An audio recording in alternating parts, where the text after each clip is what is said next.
입니다. 결혼한 지는 5년이 되었어요. 친정아버지가 많이 아프세요.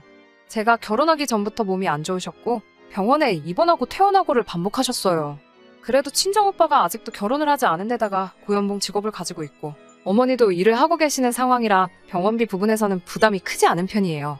저희가 맞벌이 부부이기는 하지만 남편도 수입이 넉넉지 못하고 저도 친정아버지 곁을 지켜드려야 하기 때문에 회사는 다니지 못하는 대신 아르바이트식으로 단지 내에서 학생들 몇 명을 구해 과외를 하는 식으로 돈을 벌고 있습니다. 그래서 제 수입이 많은 편도 아니에요.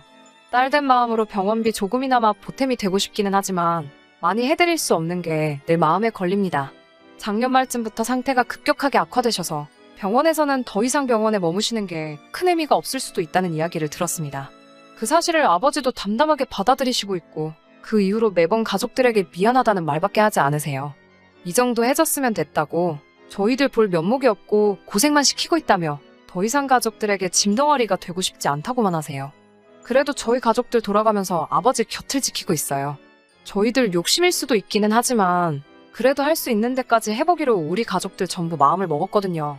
시댁은 이런 우리 집 상황을 썩 마음에 들어하지는 않아요. 결혼 전부터도 사실 아버지 아프신 것 가지고도 이런저런 이야기가 많이 나왔었어요. 식을 올린 후에는 저는 이제 결혼을 했으니까 남편을 더 챙겨야 한다고 하시며 병원에 들락날락하는 걸 못마땅하게 생각하셨고 아버지 챙겨드리는 걸 마음의 짐이라고 표현하시며 그런 상황에 처해 있으니 저와 남편 사이에 애가 안 생기는 거라고 하시며 눈치 아닌 눈치를 주셨습니다. 구정을 앞두고 있던 얼마 전이었어요. 병원 쪽에서 연락이 왔습니다. 이제 더는 손쓸 도리가 없다면서 저희 가족들에게 이제 정말로 마음의 준비를 해야겠다는 연락을 받았습니다.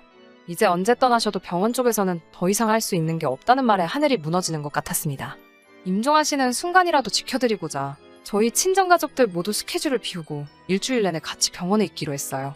남편은 적어도 제가 밤에는 집에 돌아와서 다시 자기 출근하고 나서 병원에 오며 가며 하기를 원하는 눈치였지만 아버지 임종을 못 지켜드린다면 저한테 큰 한이 될 것 같아서 그렇게는 할 수 없겠다고 말했어요. 그런데 기적같게도 거동도 똑바로 하지 못하시던 아버지가 기운을 차리셨어요. 의사 선생님께 혹시 이게 좋은 징조가 아니겠냐는 물음을 던졌지만 병원 쪽에서는 그럴 리는 없다고 단호하게 말해주더라고요. 마음은 아팠지만 병원 쪽에서도 저희에게 쓸데없는 기대를 하게 만드는 것보다 현실을 알려주는 걸 택한 거라 원망스럽지는 않았습니다. 그래도 몰라보게 상태가 좋아지신 아버지 덕분에 저희도 한시름 덜게 되었습니다. 하지만 이 기쁜 상황이 오히려 남편과의 불화를 만들게 되는 일이었다는 걸 그때는 몰랐어요. 저희 시어머니는 맏며느리이십니다. 아직도 큰 집에 가서 제사 준비를 해야 하고 저도 결혼하고부터는 시어머니 따라서 많이 도와드리게 되었어요. 시어머니께서 작년 말쯤에 계단에서 발을 헛디디시면서 팔과 어깨를 크게 다치셨어요. 아직 불편하다고는 하시는데 많이 나아진 상태이고요. 뼈 붓는 동안 병원에 입원을 하셨는데 마침 시어머니가 입원하신 병원이 저희 아버지가 계신 병원과 같은 병원이었습니다. 그래서 저는 병원에 가는 날이면 아버지와 시어머니 병실을 오며 가며 두 분과 같이 시간을 보냈습니다. 시어머니 곁을 지켜드리는데도 아프신 저희 아버지보다는 제가 병원에서 시간을 보내느라 자기 아들이 밥을 굶지는 않을지 애 밥은 먹이고 온 거냐며 걱정을 하시는 모습에 조금 실망을 했어요. 아무튼 아버지의 상태가 악화되니 저도 하고 있는 과외 스케줄을 조정할 수밖에 없었습니다.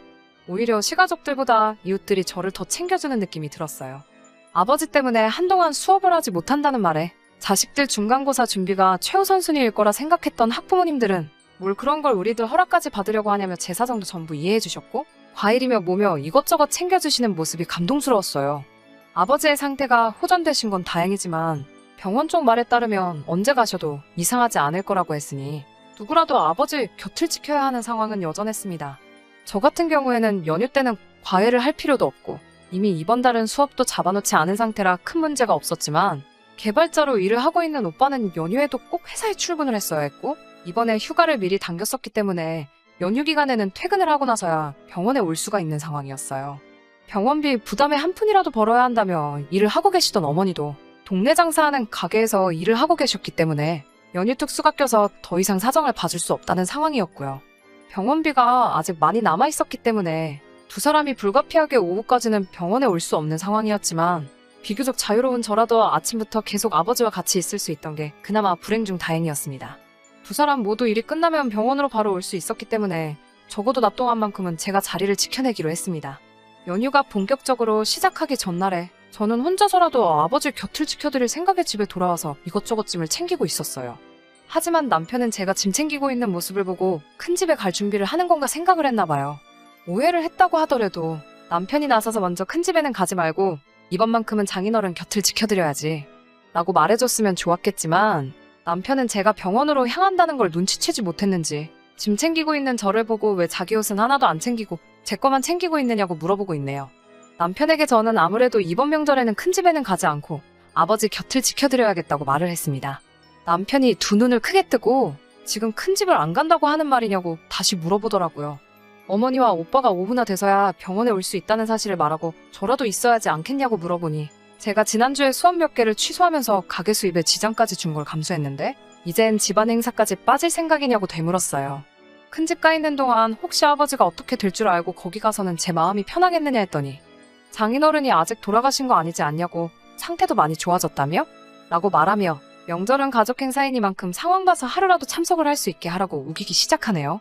단 하루를 가 있던 1시간을 가 있던 간에 이런 상황에 거기에 있는 내 마음은 어떻겠냐고 다른 사람도 아니고 우리 아버지 일인데 그게 그렇게 문제가 되냐고 말하면서 서로 언성을 높여 다투기 시작했어요. 남편은 우리 엄마도 아직 불편하신데 가지 않느냐고 거동도 불편하신 분이 큰 집 가서 음식을 혼자 하게 만들 셈이냐면서 명절에는 시어머니를 도와 며느리도리를 다 하라고 우기기 시작했어요. 명절 연휴가 주말까지 껴서 긴 편인데다가 장모님이나 매형이 퇴근하고 가 계시면 됐지. 그걸 너까지 가서 온 가족이서 또 지키고 있으려는 거냐고요. 그러다가 아무 일도 없으면 몸 불편한 우리 엄마 혼자서 큰 집 일거리 독박스라고 하는 거냐며 성질을 있는 대로 부리더라고요. 그동안 시부모님께서 제가 아버지 병문안 가는 걸 못마땅하게 생각하는 게 서운하다고 남편에게 이야기를 하며 몇 번 다툰 적이 있었는데 그걸 들먹이면서 이참에 우리 엄마 크게 한번 먹이려고 계획한 거냐는 말도 안 되는 소리를 짓거리더라고요. 친정아버지 아픈 걸로 왜 시어머니 한 번 먹이려고 하냐는 말까지 들어야 하는지 진짜 속상한데 어머니나 오빠한테는 이 사실을 이야기해야 하는지도 모르겠어요. 남편 말대로 제가 효녀노릇 하겠다고 고집을 부리고 있는 게 맞는 건가 싶기도 하고요. 저도 헷갈려서 미쳐버릴 지경이네요. 정말 속만 타들어가고 어디다가 속 시원히 말도 못하겠고요. 후기입니다. 아버지는 끝내 하늘나라로 가셨어요. 그동안 경황이 없어서 이제서야 후기를 보내게 되었습니다. 댓글로 응원해주신 분들께 모두 감사합니다. 아무튼 남편 고집을 아무래도 꺾을 수가 없어서 결국엔 남편이 원하는 대로 시어머니가 가장 바쁘실 연휴 바로 전날에 오후에 일 마치고 온 오빠와 교대를 하기로 하고 큰 집에 가기로 했습니다. 그날은 오빠와 엄마가 밤새 아버지 곁을 지키고 어머니가 오전 동안 잠깐 일을 빼실 수 있다고 하셔서 어머니가 다시 일터로 나가시기 전에 제가 큰 집에서 병원으로 곧바로 가기로 조율을 했어요. 제가 꼭 큰 집을 가야 한다는 사실에 어머니도 남편에게 많이 실망하신 것 같았지만 저 나름대로의 입장도 있을 테니 어쩔 수 없는 일 아니겠냐며 이해를 해주셨어요. 오빠도 이럴 때 연휴에도 출근을 해야 하는 회사를 다니고 있는 자기 잘못이라고 하면서 우리가 더 미안한 상황이니 저보고 절대 부담 갖지 말라고 하고 조심히 잘 다녀오라고 말을 해줬어요. 큰 집으로 가야 하는 당일 저녁 오빠가 병원에 도착하고 저는 남편이 기다리는 집으로 출발을 했습니다. 괜찮다고 하시면서도 아쉬워하는 아버지를 보고 있으니 발걸음이 떨어지지가 않더라고요. 그래도 어쩔 수 없이 집으로 향했습니다. 남편은 저를 보자마자 미안해하는 기색단 하나도 없이 왜 이렇게 늦었냐고 잔소리를 하더라고요. 큰 집으로 가는 차 안에서 서로 한마디도 나누지 않았어요. 정말 가는 길에라도 혹시나 마음을 바꿔줄 줄 알았는데 그 고집 한 번을 꺾어주질 않았습니다. 큰 집에 도착했을 때 저를 병원에 일찍 갈 수 있게 도와주신 건 정말 의외의 인물이었습니다. 시어머니가 제가 문 열고 들어오는 걸 보자마자 저보고 병원엔 안 있고 여긴 왜 왔느냐고 물어보셨어요. 남편이 으스대듯이 제가 오늘도 병원 가서 있는다는 걸 엄마 생각해서 내가 데려왔지 하면서 자랑하듯이 이야기를 하더라고요. 사실 시어머니한테도 정상적인 반응을 기대조차 하지 않았기 때문에 체념하고 있었는데 시어머니는 남편 말이 끝나기가 무섭게 남편의 뺨을 세게 올려치시더라고요. 짝 하고 남편의 따귀를 올려치는 소리가 엄청 크게 나서 시가쪽 큰 집 사람들도 그 소리를 듣고 이쪽으로 고개를 전부 다 돌릴 정도였어요. 시어머니는 남편을 앞에다 두고 노발대발하셨어요. 비싼 돈 주고 공부시켜놨는데 그 머리로 생각도 할 줄 모른다면서 개똥도 약에 쓴다는데 네 대가리는 약으로 쓸 개똥보다도 모자라겠다고 화를 내더라고요. 다른 사람도 아니고 네 장인어른이 오늘 내일 하고 계시는데 도대체 무슨 생각으로 저를 여기까지 데리고 왔냐고 시가 사람들 다 있는 데서 남편을 혼쭐을 내시더라고요.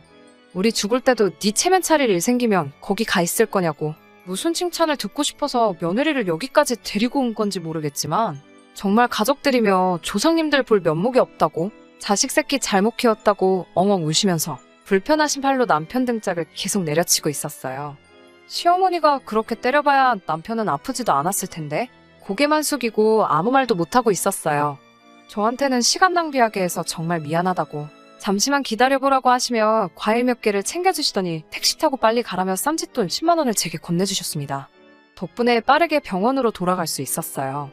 아버지는 명절 연휴 기간 동안은 저희와 함께 하셨어요. 이렇게 온 가족이 다 모여있으니 명절 느낌이 난다고 병실에서 명절 보내게 해서 미안하다고 또 저희에게 사과를 하시더라고요. 그리고 명절이 끝나는 그 주 주말밤 아버지는 온 가족이 지켜보는 가운데 새벽에 조용히 세상을 떠나셨어요. 그날부터 조금 시간이 지났는데 저는 아직 친정에 머물고 있습니다. 시어머니는 저에게 전화하셔서는 제 마음이 풀릴 때까지 친정에 있어도 아무 말도 하지 않을 테니 걱정하지 말고 있을 만큼 있으라고 하시더라고요. 그리고 정말 미안하다고 사과를 하셨습니다. 남편은 죽을 죄를 졌다면서 친정까지 찾아와 저희 어머니와 오빠 앞에서 사죄를 했고요. 저는 아직 남편을 볼 마음의 준비가 되지 않아서 그냥 방 안에 계속 숨어 있었습니다. 친정어머니도 이쯤 하면 남편을 용서해줄 때도 되지 않았느냐며 제가 계속 이러고 있으면 아버지도 자기 때문에 이렇게 된 것 같아 하늘나라에서도 마음 편히 계시지 못할 것 아니냐며 저를 설득하셨지만 저는 아직도 제 마음도 잘 모르겠네요. 다음 주에 있을 시어머니 생신 때는 한번 가보려고 합니다. 아직까진 남편을 다 용서한 것 같지는 않지만 어머니 말씀대로 아버지를 생각하면 제가 앞으로 행복하게 지내고 있는 모습이 진짜 효도가 아닐까 하는 생각을 하면서 오늘은 이만 제 사연을 마치도록 할게요. 후기 기다려주신 분들도 사연 들으시고 자기 일처럼 같이 화내주신 분들께도 전부 감사의 말씀을 전하겠습니다. 건강도 행복도 챙기시는 한 해 되셨으면 해요. 그럼 이만 글 줄이도록 하겠습니다.